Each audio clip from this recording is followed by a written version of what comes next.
안녕하세요. 업비트 투자자보호센터장 이해붕입니다. 디지털 대전환 시대가 되면서 금융 서비스 부문에서도 디지털화, 그리고 금융의 디지털화가 진전되면서 최첨단 ICT 기술에 대한 의존도가 높아지고 시스템 간의 상호 연결성도 커지게 되었습니다. 아울러 금융 서비스를 제공하는 업체들이 그 고객을 보호하기 위해서는 업무 수행 과정의 투명성, 그리고 그 과정과 결과를 책임 있게 설명할 수 있는 accountability, 그리고 그 서비스 공급망이라고 할 수 있는 시스템의 안정성 확보가 매우 필요한 시점입니다. 이 금융 시스템에 대한 사이버 보안 대책을 강화할 필요성이 강조되고 있고요. 금융 부분의 제3자 ICT 서비스 의존도가 심화됨에 따라서 안정성 확보와 더불어 금융 관련 서비스의 중단 없는 제공, 즉 연속성 확보의 중요성이 부각되고 있습니다. 글로벌 ICT 강국을 표방하는 우리나라에서조차 최근 주요 ICT 제공 업체의 데이터 센터 화재,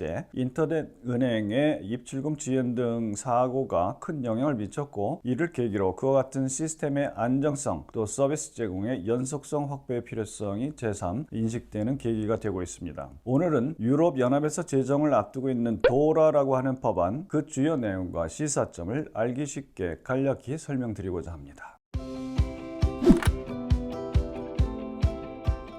이 도라는 디지털 Operational Resilience Act라고 합니다. 즉 금융 부분의 디지털 운영 보건성 보건력 확보에 관한 법안입니다. 말 그대로 디지털화된 시스템을 기반으로 금융 서비스를 제공하는 금융업체들이 사이버 사고를 접하더라도 그 디지털 시스템 운영의 회복성, 즉 디지털 리질리언스를 확보하도록 요구하는 법안인데요. 나아가 금융당국이 금융업체들에게 제3자 디지털 서비스를 제공하는 주요 ICT 제3자 서비스 제공자를 식별해서 지정하고 이에 대한 감독권을 갖도록 강화하는 법안이라고 할 수 있습니다. 이 법안 제목에 레귤레이션이 들어있지만 일반적인 규정이 아니고요. 유럽의회와 유럽 강요회의가 정하는 최고 수준의 법에 해당합니다. 유럽 집행위원회는 2020년 9월 디지털 금융 패키지를 발표하면서 여러분들이 잘 아시는 미카와 더불어 이 도라 초안이 발표됐고요. 그동안 의견 수렴을 거쳐서 지난 6월에 잠정 합의안이 마련되었고, 금년 11월 10일 얼마 되지 않았죠. 유럽의회가 최종안을 채택하고 있습니다. 앞으로 유럽 강요회의 가 최종 채택하고 관보에 게재되게 되면 효력이 발생하게 되고, 이로부터 12개월 내지 24개월의 적용 유예 기간을 거쳐서 유럽연합 27개 회원국에서 시행되게 됩니다. 이 금융 부분의 디지털 운영 회복성 강화를 요구하는 도라 법안, 그 배경을 살펴보겠습니다. 2020년 2월 유럽연합의 구조적 위험 감시단이 있는데요. 이렇게 권고하고 있습니다. 디지털 운영의 상호 의존도와 상호 연결성이 증가하고 있어서 단 한 건의 사이버 보안 사고라도 금융 시스템의 안정을 해칠 구조적 위기로 이어질 수 있다. 따라서 시스템 운영이 최대한의 보건력을 갖출 필요가 있다고 이렇게 권고했습니다. 도라는 이처럼 사이버 공격과 사이버 프로드로부터 금융 시스템을 보호하는 것이 절대적으로 필요하다는 인식을 바탕으로 하고 있고, 이유 위해서 디지털 금융 서비스 부문의 혁신을 지원하고 그 서비스가 안전한 방법으로 제공되도록 하려는 법안입니다. 이 금융 서비스 공급망에 해당하는 금융 시스템에서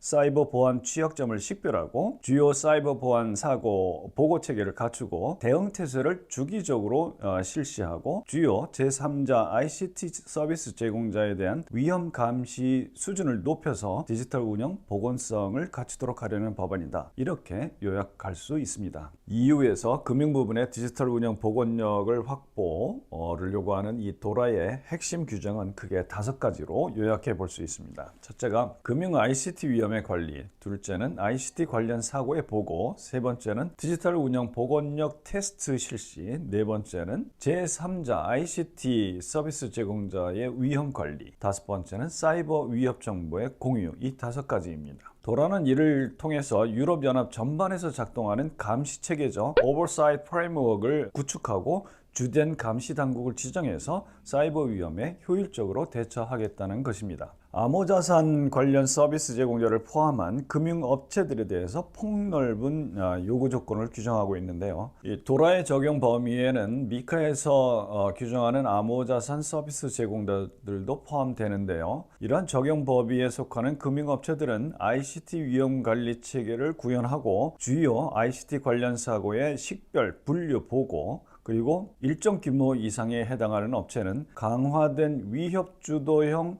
침투 테스트라고 합니다. TLPT라고 하는데 이러한 테스트를 실시하는 등 사이버 보안 취약점을 해소하도록 요구하는 법안이 도라다. 이렇게 말씀드릴 수 있습니다. 또한 도라에 따라서 요구될 제3자 ICT 서비스 제공자와의 계약상 약정 조건도 준수를 해야 됩니다. 따라서 금융업체들은 주요 ICT 제3자 서비스 제공자하고 계약을 할 때 이러한 요건을 요구할 수 있게 되겠죠. 법적 근거가 생기기 때문에. 한편 유럽 의회는 도라와 함께 네트워크 및 정보 시스템 보안에 관한 2016년 지침을 개정하고 있는데요. 이를 NIS2 디렉티브라고 합니다. 이 도라가 금융 부분에 특화된 보건력 확보 제도라고 한다면 NIS2 디렉티브는 금융 부분에 국한되지 않고 사회 필수적인 그리고 여타 핵심 부분에서 중요한 서비스를 제공하는 업체들을 전부 포괄하는 전반적인 사이버 보안 기본 체계에 관한 지침이라고 할 수 있습니다. 이 도라와의 관계를 말씀드리면 도라가 적용되는 금융업체들은 NIS2의 사이버 보안 요건을 준수할 필요는 없지만 도라에 따라서 주요 ICT 제3자 서비스 제공자로 지정되는 업체, 예컨대 클라우드 컴퓨팅 서비스 제공업체 등은 이 도라와 함께 NIS2도 모두 적용받게 됩니다. 도라는 기본적으로 12개월의 적용 유예 기간을 거치게 되지만 주요 제3자 ICT 서비스 제공자 그리고 위협주도형 침투 테스트 관련 요건은 24개월의 적용 유예 기간을 거쳐서 시행되게 됩니다. NIS2 디렉티브는 회원국들이 관련 법규를 정할 수 있는 재량이 있는 지침이라는 점에서 21개월의 채택 유예 기간을 규정하고 있습니다. 이후에 디지털 운영 보건력 확보 법안이 주는 시사점 몇 가지를 말씀드리는 것으로 정리하도록 하겠습니다. 먼저 이 법에 적용을 받게 될 금융업체들은 법적 요건을 구현할 준비를 철저히 할 필요가 있다는 점입니다. 특히 위협 주도형 침투 테스트 요건을 수행하려면 기존의 역량을 배가할 필요성이 있겠고 책임이 있는 견고한 거버넌스 체계를 구축하려면 그 사업체와 그룹 전반에 걸쳐 시간을 요하는 작업이기 때문에 지체하게 된다면 법규 준수뿐만 아니라 금융업체들과 그 고객들이 이 강화된 보안 또 보건력 확보라는 이점을 누리기 어려워질 수도 있다는 점입니다. 둘째는 금융서비스 공급망의 보안과 서비스 제공업체에 대한 영향을 고려할 필요가 있다. 즉 도라와 NIS2 모두 공급망 전체에서 보건력과 사이버 보안의 향상을 목표로 하고 있고 공급망과 하도급 계약에 있어서도 구체적인 계약 조건을 규정하고 있기 때문입니다. 셋째는 지금까지는 디지털 프로젝트의 주된 초점이 주로 데이터 보호라는 규정 준수에 맞춰져 있었지만 앞으로는 보건력 확보가 중요한 역할을 하게 될 것이므로 금융업체들이 제공하는 상품 그리고 서비스 제공 시스템 전반에 걸쳐서 보건력이라고 하는 사이버 보안 요건 준수가 핵심이 될 것으로 보입니다. 마지막으로 우리나라도 디지털 자산 기본법이 제정되면 디지털 가상자산 서비스 제공자의 디지털 운영 보건력 확보 요건도 마련할 필요가 있다는 점에서 정보통신기반보호법, 정보통신망 이용 촉진 및 정보보호법 그리고 전자금융거래법 등에 있는 규정들이 조화롭게 정비될 필요가 있을 것입니다. 이때 유럽연합의 도라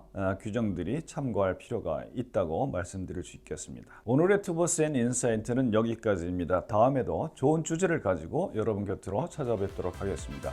오늘도 감사합니다.